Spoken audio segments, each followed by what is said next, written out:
History remembers him as a force of nature that wiped entire civilizations off the map. A man whose empire stretched from the Pacific Ocean to the heart of Europe. You know the name Genghis Khan as a synonym for conquest and terror. But history often forgets the terrified child shivering in the dark who bore that name first.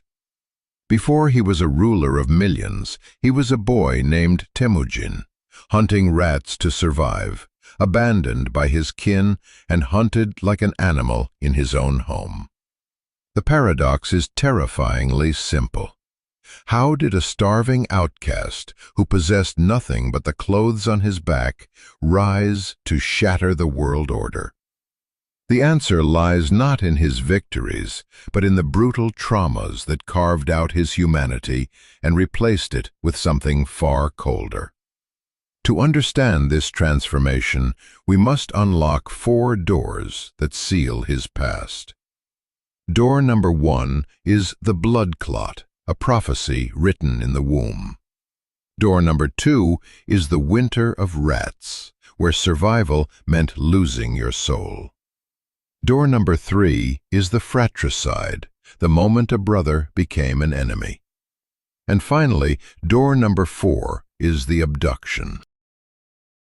You need to stay with us for that final door, because what lies behind it isn't just a tragedy.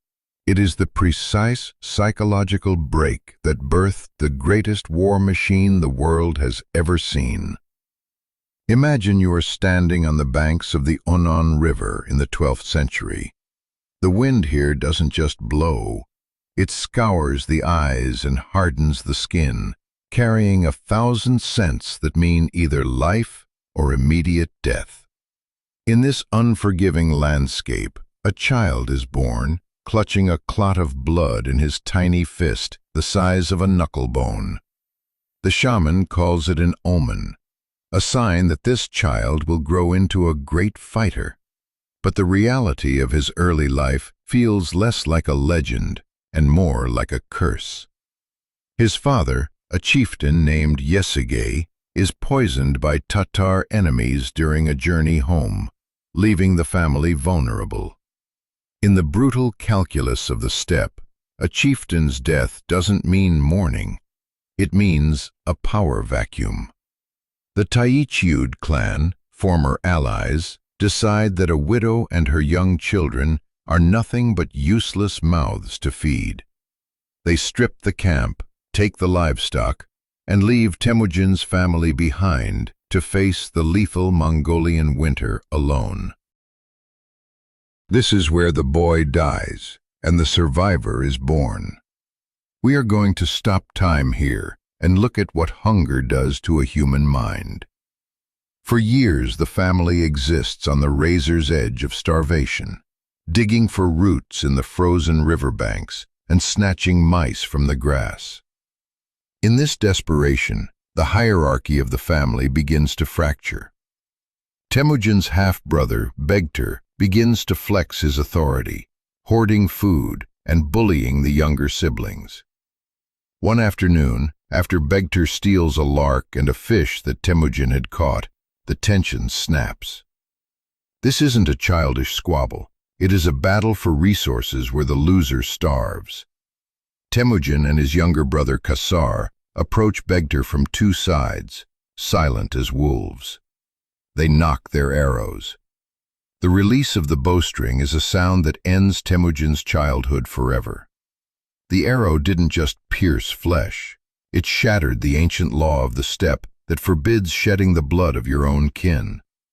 His mother Hoelun screams at him, calling him a destroyer, but Temujin learns a darker lesson that day. He learns that mercy is a luxury of the well-fed, and that power belongs only to those willing to cross lines that others fear. But the world was not done punishing him. The Taichiud clan, hearing rumors of this boy's survival, returned to finish the job. They capture him, not to kill him immediately, but to humiliate him. Imagine the weight of a heavy wooden kang locked around your neck, a portable prison that keeps your hands trapped and your head bowed. He is treated like a rabid dog, a trophy of their cruelty. Yet during a feast where his captors are distracted by liquor and celebration, he swings the heavy wood, knocks out a guard, and flees into the river reeds.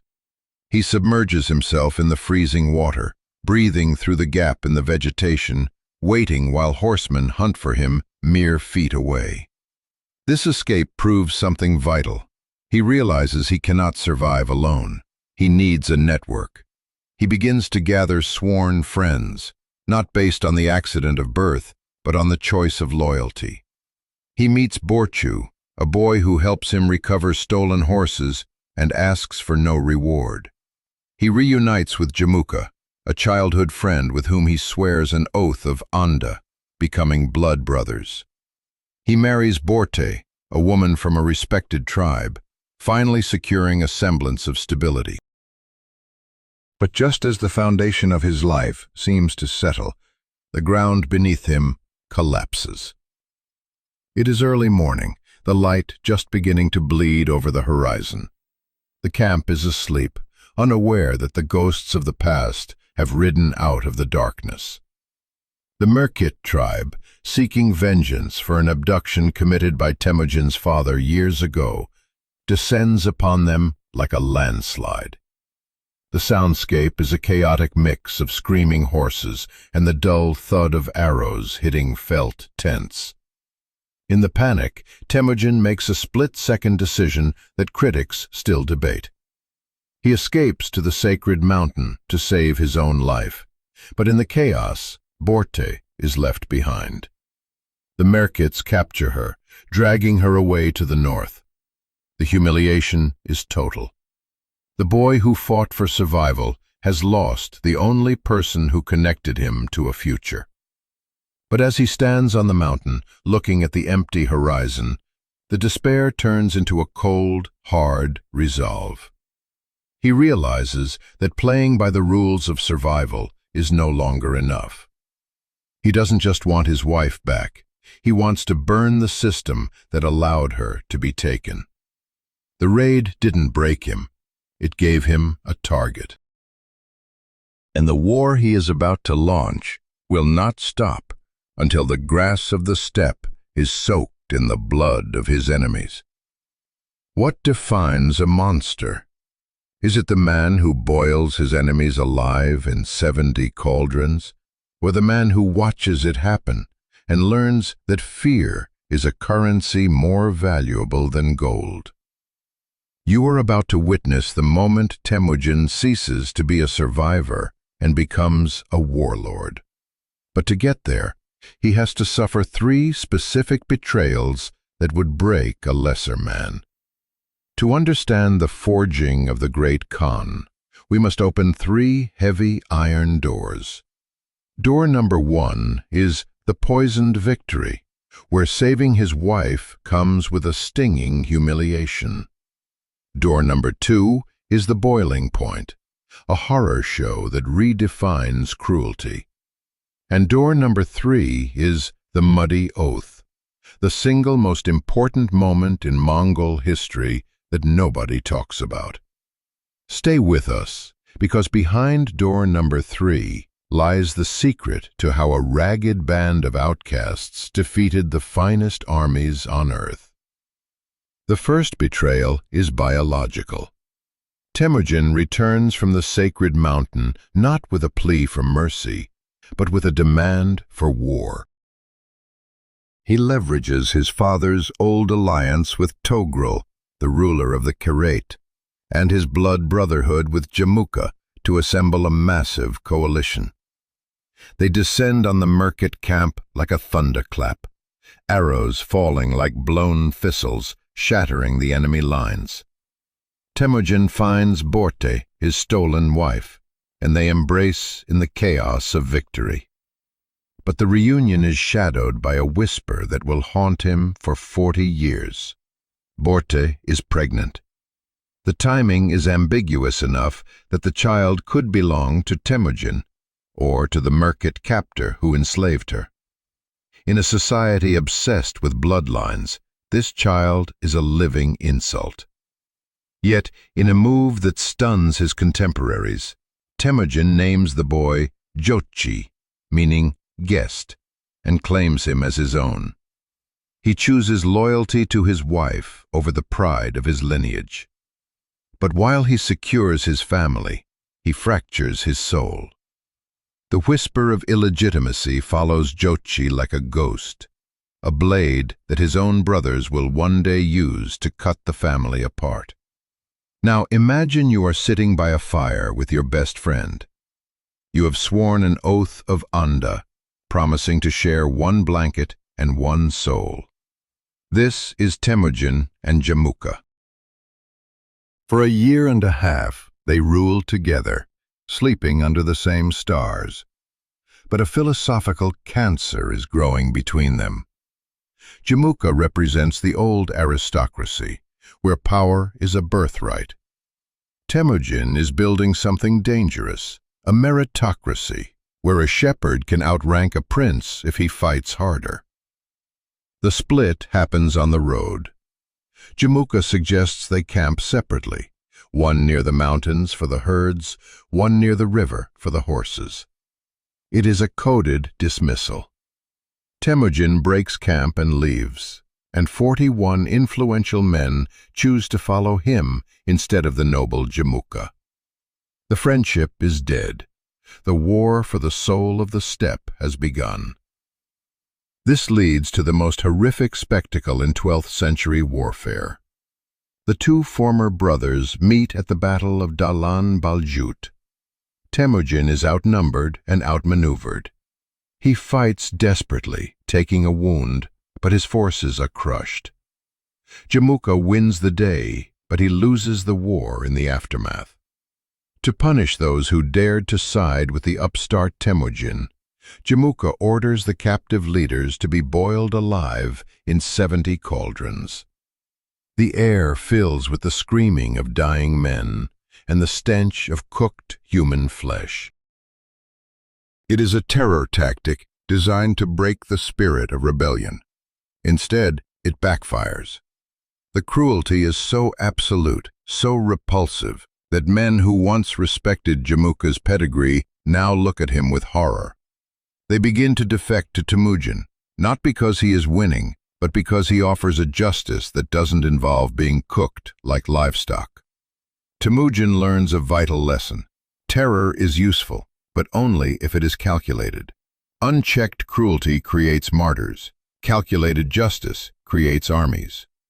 The final transformation happens in the mud. After being betrayed again, this time by his patron Togrul, who fears his rising power, Temujin is reduced to a fugitive once more. He retreats to the shores of Lake Baljuna with a handful of loyal followers. They are starving, their horses are spent, and they are surrounded by enemies. They have no food, so Temujin slaughters his own horse to feed his men. They have no wine, so they drink the muddy, silt-filled water of the lake. In this desperate, filthy moment, he swears an oath. He promises that if they survive this darkness, he will share all future wealth and glory with them, regardless of their tribe, religion, or birth. This is the Baljuna Covenant. It is the birth of the Mongol nation, not a tribe of blood relations, but a brotherhood of survivors bound by shared suffering. Fueled by this new, unbreakable bond, Temujin strikes back.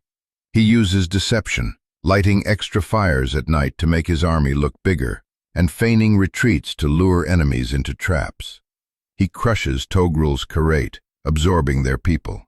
He then turns his sights on Jamuka and the Naimans. The final battle is less of a fight and more of an execution. Jamuka is betrayed by his own men, who drag him to Temujin, hoping for a reward. Temujin executes the traitors immediately, because a man who betrays his lord can never be trusted. He offers Jamuka forgiveness, a chance to be brothers again. But Jamuka knows the world isn't big enough for two sons. He asks for a noble death, to be killed without shedding blood, likely by having his back broken. Temujin grants it. With his rival gone, the steppe is silent. In 1206, a massive assembly, a Kurultai, gathers on the Onan River. They lift Temujin onto a white felt carpet and proclaim him Genghis Khan, the universal ruler, the oceanic force that cannot be moved. The boy who hunted rats is gone. The man who stands in his place now commands the most disciplined fighting force in human history, and he is looking south. Most people think of the Mongol horde as a chaotic tsunami of screaming barbarians. But that is a lie. The truth is far more terrifying. Genghis Khan didn't build a mob. He built a computer. He took a society based on messy blood feuds and reprogrammed it into a decimal grid of absolute obedience. He replaced the chaos of the tribe with the silence of the machine. To understand how an illiterate nomad conquered the world's most advanced civilizations, we must unlock 4 doors. Door number 1 is the software update, where humans became numbers. Door number 2 is the broken dam, an engineering disaster that somehow won a war. Door number 3 is the golden dragon, the impossible invasion of China. And door number 4 is the city of skulls. Stay with us, because door number 4 reveals the price of resisting the inevitable. The first revolution wasn't on the battlefield, it was in the mind. In 1206, Genghis Khan looked at his people and realized that loyalty to family was a weakness. A man loyal to his cousin might hesitate to obey his general. So he shattered the clans. He organized his entire society into units of 10, 100, 1,000, and 10,000.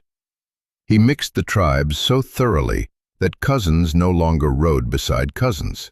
They rode beside strangers who became their new brothers in arms. This wasn't just an army, it was a surveillance state where every soldier watched the man next to him. If one man in a unit of 10 deserted, the other 9 were executed. He created the Keshig, an elite guard of chosen men who served as a mobile academy for future generals.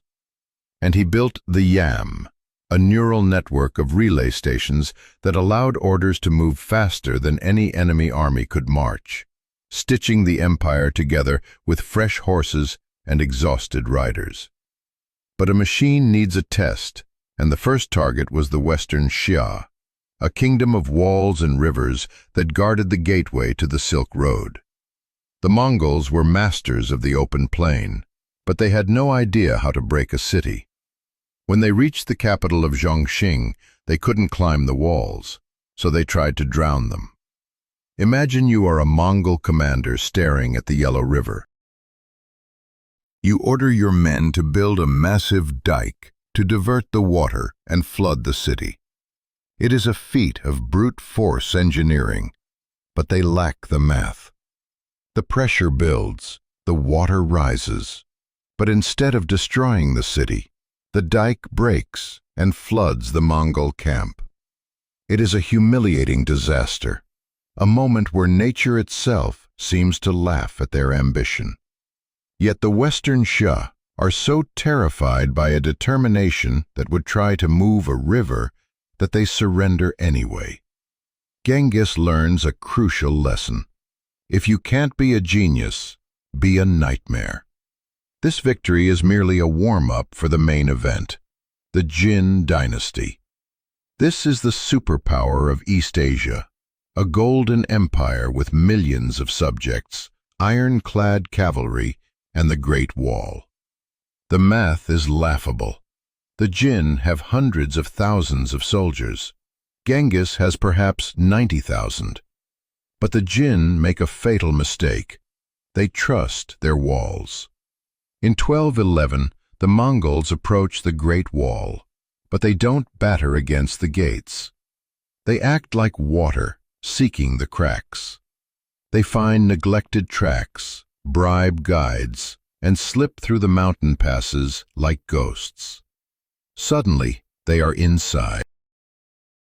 The Jin army, massive and slow, tries to catch them, but the Mongols are everywhere and nowhere.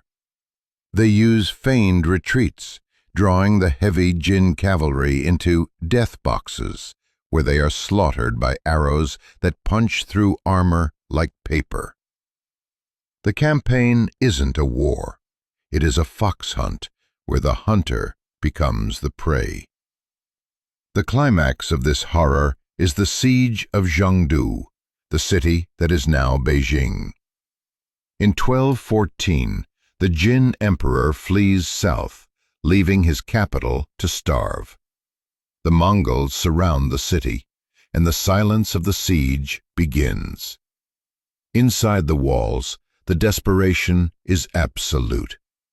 We are talking about a starvation so profound that history books hesitate to record the details. When the city finally falls in 1215, the release of tension is catastrophic. The city is sacked, burned, and dismantled. Witnesses later described mountains of white bones outside the city walls, the grim residue of a population that was processed rather than conquered. Genghis Khan rides through the ashes, not as a barbarian, but as a CEO doing a hostile takeover. He strips the city of its engineers, its mapmakers, and its secrets. He doesn't just want their gold, he wants their technology. He is upgrading the machine, and he will need every ounce of that new power, because a foolish sultan in the West is about to make the biggest mistake in diplomatic history. History is often shaped not by the clash of armies, but by the arrogance of a single man in a silk robe. In the early 13th century, the Khwarezmian Empire was the titan of the Islamic world, a superpower stretching from the Aral Sea to the Persian Gulf. Its cities were jewels of science and art. Its armies were vast. Its ruler, Shah Muhammad, believed he was the shadow of God on earth. He looked east at the rising Mongol power and saw only a nuisance. He made a decision to humiliate a barbarian upstart. That decision didn't just end his dynasty, it erased his civilization from the map. To witness this apocalypse, we must open 4 doors, each heavier than the last. Door number 1 is the Caravan of Death, a trade mission that went horribly wrong.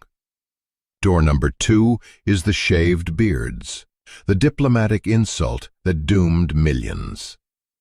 Door number 3 is the Ghost in the Desert, a tactical miracle that shouldn't have been possible. And door number 4 is the Leap of Faith. Stay with us, because door number 4 features one of the few moments where Genghis Khan actually paused to admire an enemy. It begins with a gesture of peace.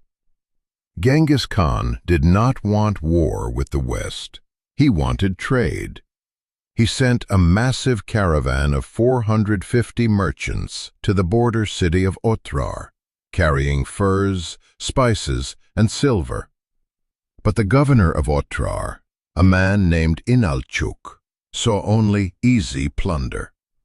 He accused the merchants of being spies, seized their goods, and executed them. When news reached Genghis, he didn't attack. He gave the Shah one final chance to prove he was a rational actor. He sent envoys to demand justice for the murdered merchants. The Shah's response was an act of breathtaking stupidity. He executed the lead envoy and shaved the beards of the survivors before kicking them back to the east. In the Mongol moral code, harming an envoy is a sin against the sky itself. The Shah had just signed the death warrant for his entire empire. The response was not a raid, it was a total war of annihilation. Genghis Khan split his army into columns, creating a web of movement that paralyzed the Shah's defenses. While one column attacked the border towns to draw the Shah's attention, Genghis did the impossible. He took his main force and vanished into the Kizilkum Desert. This was a red sand wasteland deemed impassable by any large army. For weeks they survived on little water and the blood of their own horses. Then, like ghosts materializing from the heat haze, they appeared behind the enemy lines at the gates of Bukhara. The city, thinking it was safe deep within the empire, was stunned into submission. Imagine you are standing in the great mosque of Bukhara. The city has fallen. The air smells of smoke and fear. Genghis Khan ascends the pulpit, not to pray, but to judge. He looks out at the terrified elite of the city and delivers a message that has echoed through history. He tells them he is not just a conqueror. He is the punishment of God. He says, "If you had not committed great sins, God would not have sent a punishment like me upon you." Then the punishment begins.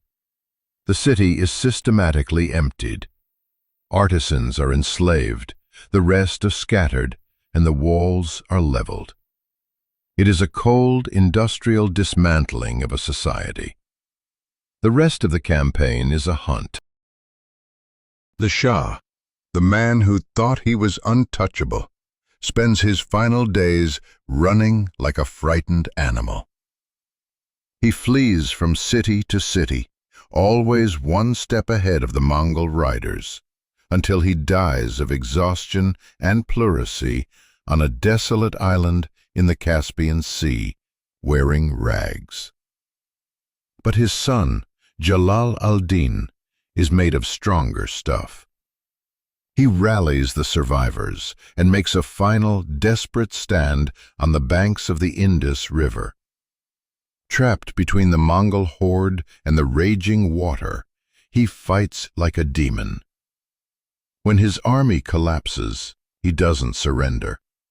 He spurs his horse and jumps off a cliff into the river, swimming across under a hail of arrows. Genghis Khan halts his archers.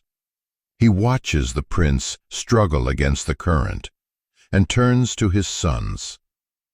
He doesn't mock the defeated man. He points and says, "Such a son must a father have." It is a rare moment of respect from the destroyer.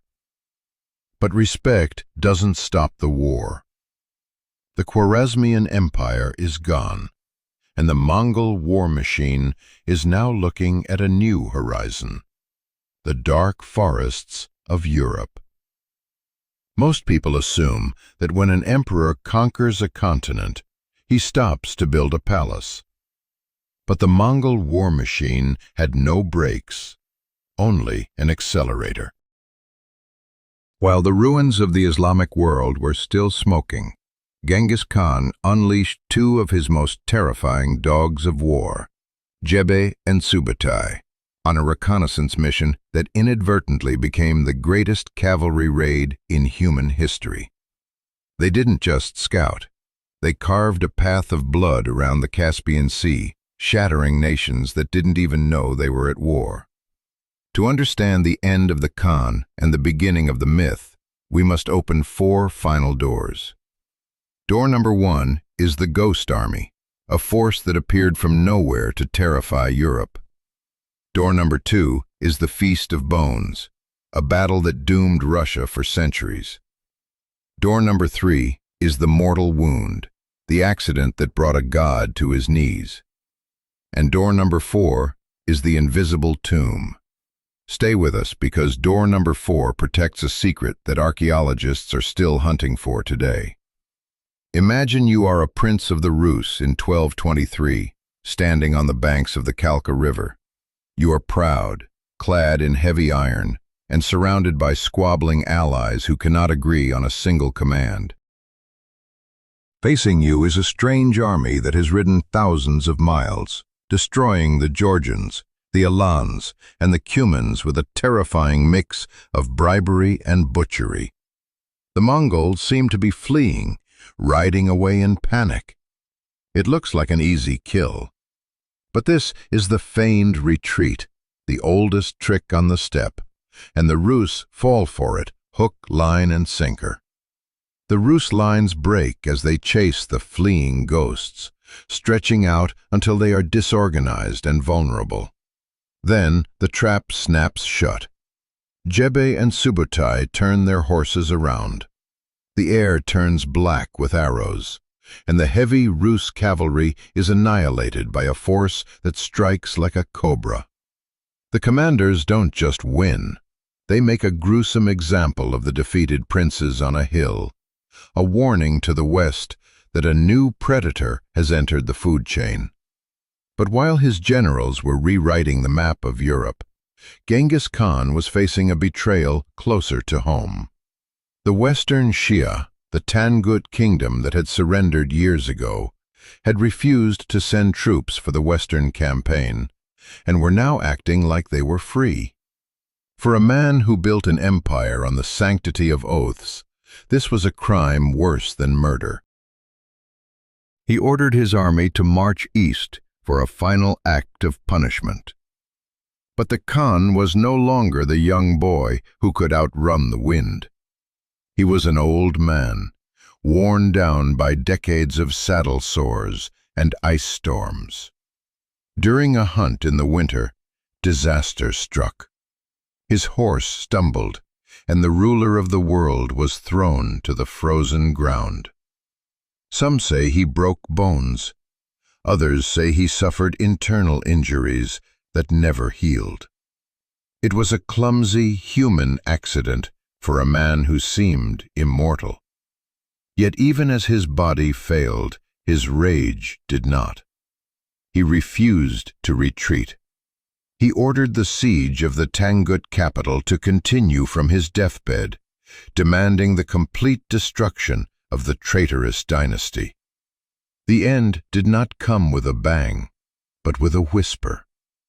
In August 1227, in a camp near the Liupan Mountains, the breathing stopped.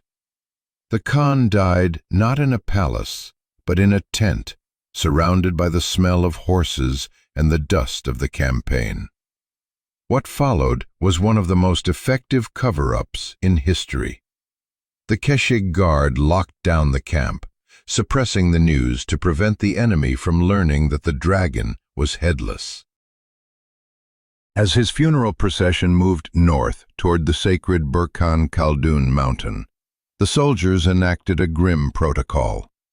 Legend says they killed every living soul they passed, travelers, merchants, birds, so that no one could reveal the location of the grave. They didn't build a pyramid or a mausoleum. They buried him deep in the earth, and then, according to the stories, they trampled the ground with 1,000 horses, until the grave was indistinguishable from the rest of the steppe. Some say they diverted a river to flow over it. Others say they planted a forest. The goal was absolute silence. He wanted to disappear into the land that birthed him. But you cannot bury an idea. The man was dead, but the machine he built was just getting started. He left behind a will that was clearer than any map. Ogedei, his third son, was to be the great Khan. He was chosen not because he was the fiercest warrior, but because he was a diplomat who could keep the quarreling family together. As the mourning period ended, the sons of Genghis didn't fight over the scraps. They expanded.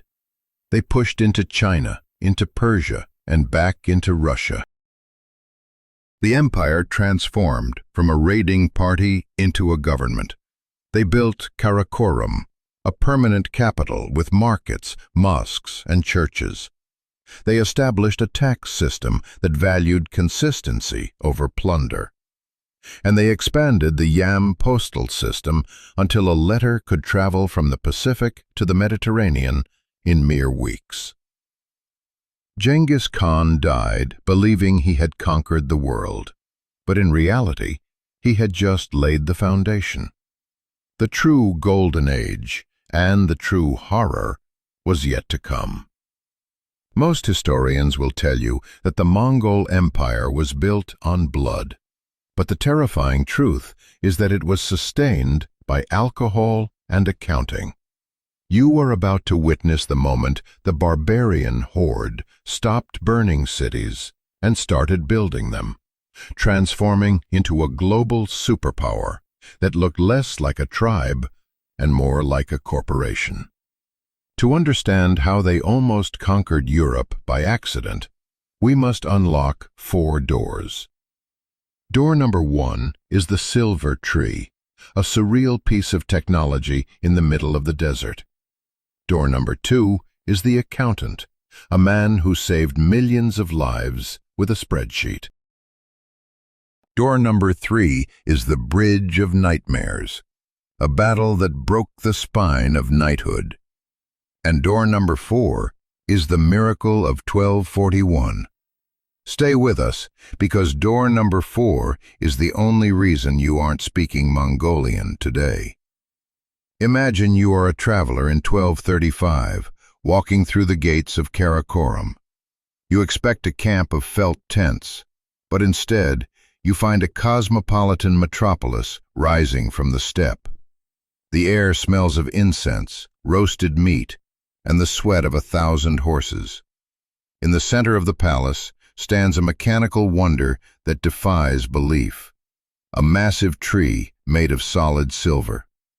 At the base of the tree are 4 silver lions that vomit mare's milk, and winding up the trunk are pipes that pour wine, mead, and rice beer into the cups of the guests.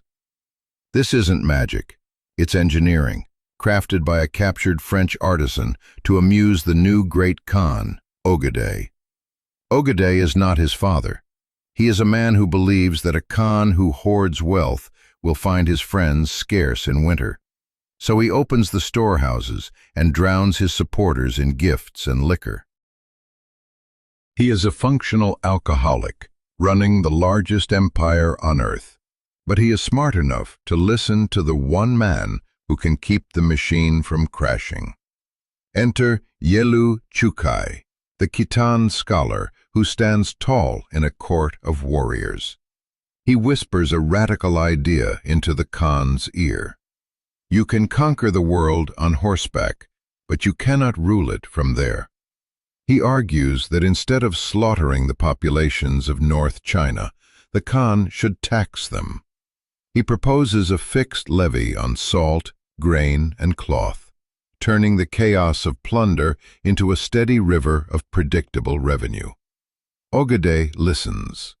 He realizes that dead peasants don't pay taxes. This decision marks the shift from a predatory raid to a functioning state. The administration begins to track households and fields, punishing officials who steal from the treasury. But while the bureaucrats are counting coins in Karakorum, the generals are itching for a fight that will make the history books bleed. The target is Europe. The commander is Subutai, the old war dog who has aged into a strategic genius. He doesn't look at the map as a collection of kingdoms. He sees a chessboard of rivers and plains. In 1236, he unleashes the Golden Horde under the nominal command of Batu. But the brain is all Subutai. They crush the Volga Bulgars and scatter the Kipchaks, moving with a coordination that terrifies the Russian princes. The Mongols do something no European army would dare. They attack in the dead of winter. They use the frozen rivers as highways, riding their ponies over the ice to appear at city gates before the alarm can even be raised. City after city falls, Ryazan, Vladimir, Kiev, until the horde stands on the borders of Hungary and Poland. This leads to the Battle of Mohi in 1241, a masterclass in psychological warfare. The King of Hungary, Bela IV, thinks he is safe behind the Sajo River, guarding the only bridge with a massive army. But Subutai is already 3 steps ahead. While the Hungarians focus on the bridge, Subutai sends his engineers downstream at night to build a second, hidden bridge on wooden piles in the freezing mud. Imagine the sound of thousands of hooves muffled by wet earth as the Mongols cross in the dark. At dawn, they strike. They hit the bridge with noise and fire to fix the Hungarians in place. And then Subutai's flankers emerge from the river mist behind the enemy lines.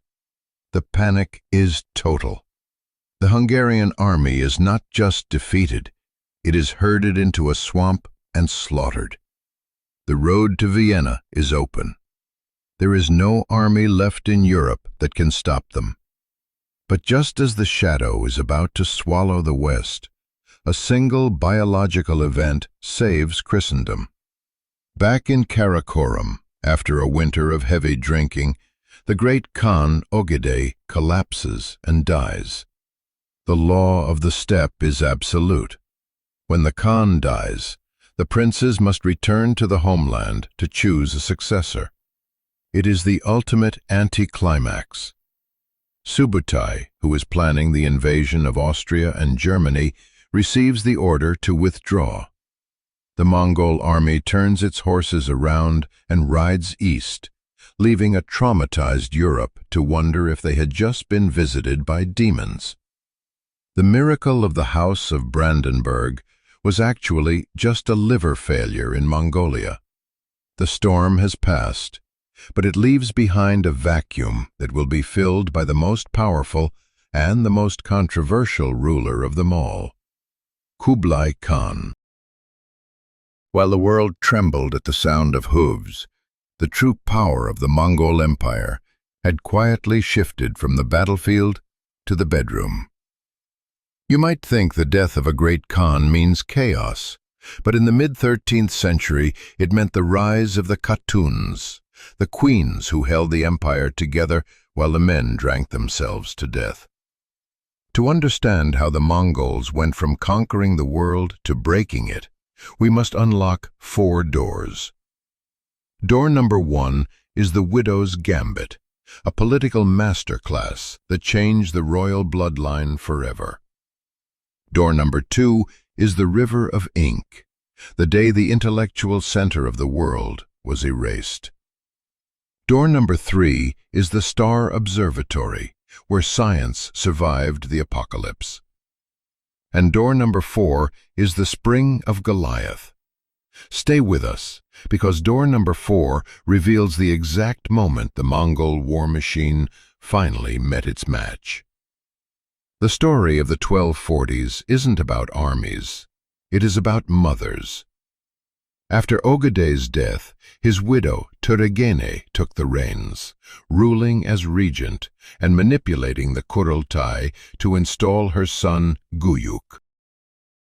But Guyuk was a disaster, stiff, unpopular, and dead within 2 years from mysterious causes on a march to fight his own cousin. Into this vacuum stepped the most formidable woman in Mongol history, Sorgatani Beki. She was the widow of Tolui, Genghis's youngest son, and a Nestorian Christian with a terrifying intellect. She didn't seek the throne for herself. She sought it for her sons. She played the long game, building alliances, protecting scholars, and raising her children, Mongka, Kublai, and Hulagu, to be kings. When the time was right, she struck. She orchestrated a coup that ripped power away from the house of Ogedei and placed her son, Mongka, on the throne.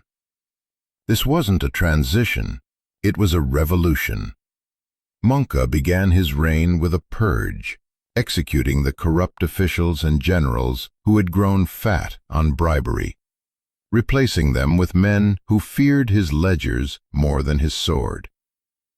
But a new Khan needs a new war, and Mongka had his eyes on the ultimate prize, the city of peace, Baghdad. He dispatched his brother Hulagu with a massive host to the Middle East, armed with Chinese siege engineers and Persian accountants. First, they crushed the assassins, the Nizari Ismailis, dismantling their mountain castles that had terrified sultans for centuries. Then they turned to the Tigris. Baghdad was the New York City of the 13th century, a lighthouse of science, philosophy, and art. The Caliph al-Mustasim sat behind his walls, arrogant and secure in his religious prestige, believing the entire Muslim world would rise to save him. He was wrong. The Mongols didn't care about prestige. They cared about ballistics. They surrounded the city, their stone throwers pounding the walls day and night until the defenses cracked. What followed is a tragedy that historians still struggle to quantify. When Baghdad fell in 1258, it wasn't just a sack, it was a cultural lobotomy. The Mongols systematically slaughtered the population and dumped the contents of the House of Wisdom into the river. Eyewitnesses claimed the Tigris River ran black with ink from the books and red with the blood of the scholars. Centuries of knowledge, Greek translations, medical treatises, astronomical charts, were washed away in a single afternoon.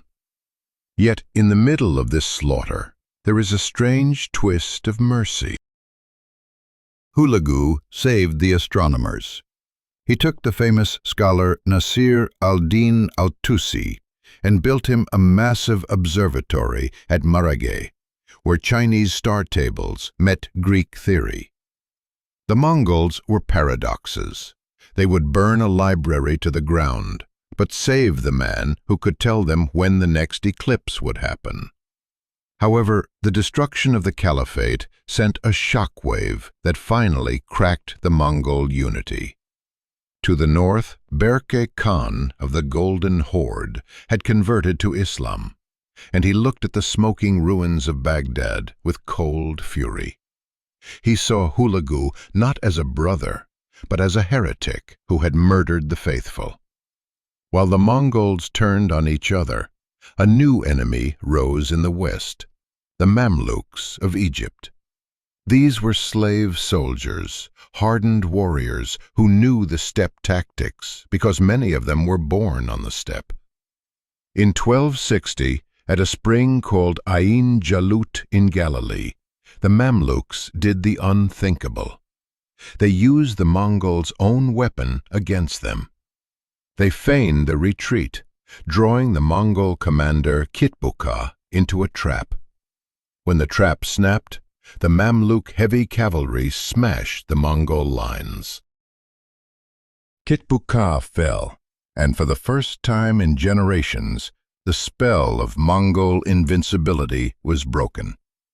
The empire had stopped expanding. Now it was about to tear itself apart. While the ashes of Baghdad were cooling, the Mongol Empire was preparing to commit suicide. The death of Mongke Khan in 1259 didn't just leave an empty throne, it shattered the very idea of a united Mongol identity.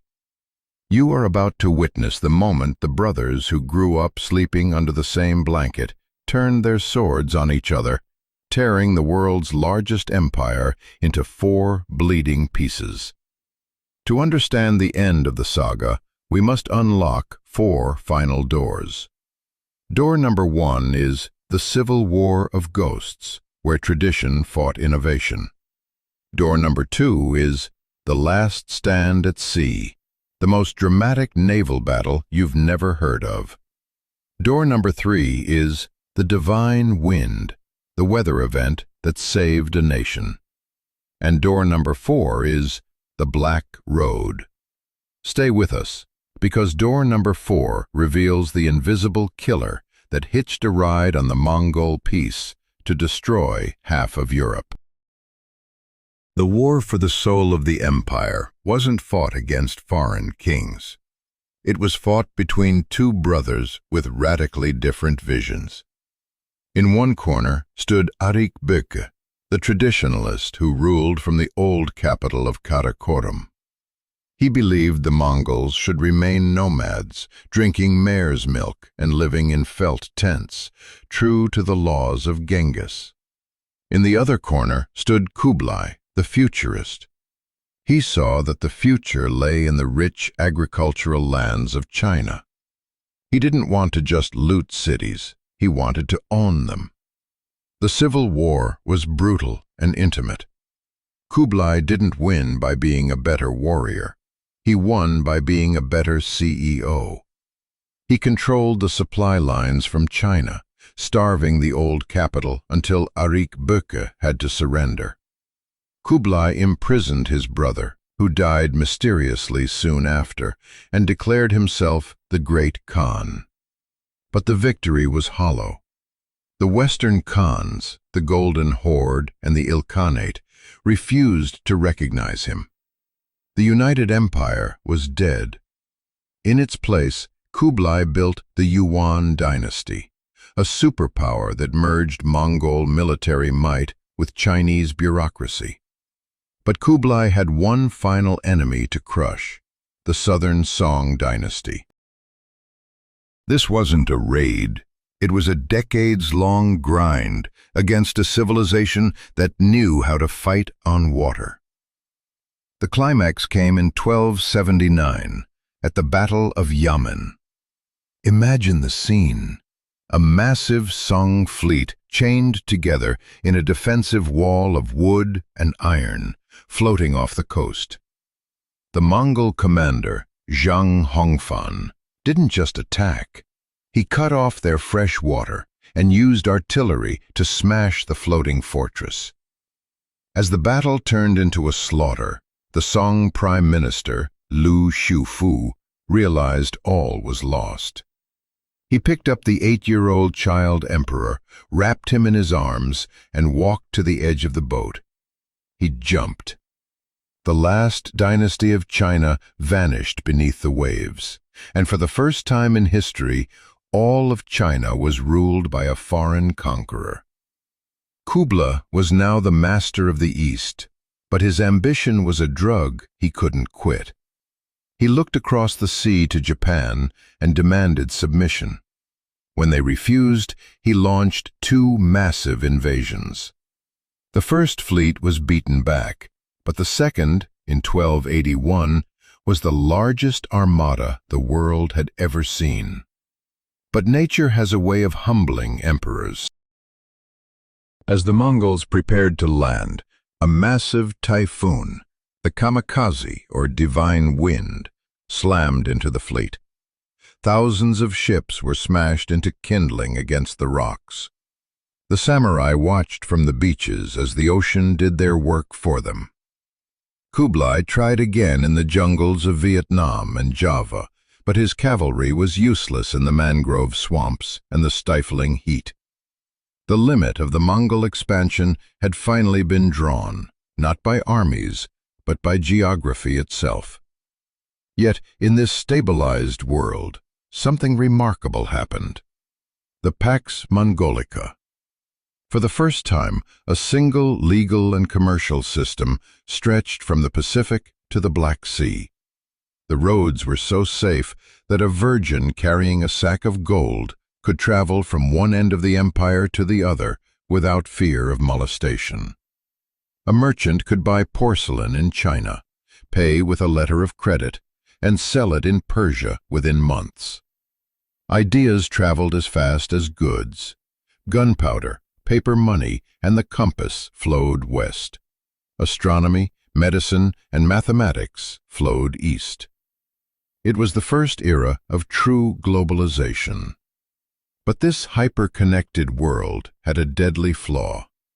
The same roads that carried silk and spices also carried rats. In the 1340s, a bacteria called Yersinia pestis hitched a ride on the Mongol trade routes. It erupted in the port of Kaffa, and swept into Europe, killing a third of the population. The empire that brought the world together ultimately delivered the instrument of its near extinction. The final twist, the architect of the modern world. We are taught that Genghis Khan was a destroyer, a scourge of God, who set civilization back 1,000 years. But here is the irony. The barbarian did more to build the modern world than any Roman emperor or Renaissance king. He didn't just burn cities. He invented the concept of international law, diplomatic immunity, and religious freedom centuries before the West discovered them.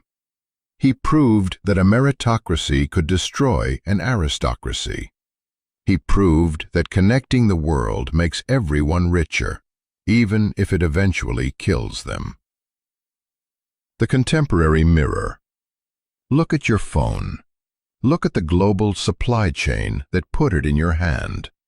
We live in the Pax Digitalis, a world of instant connection, borderless trade, and terrifying fragility.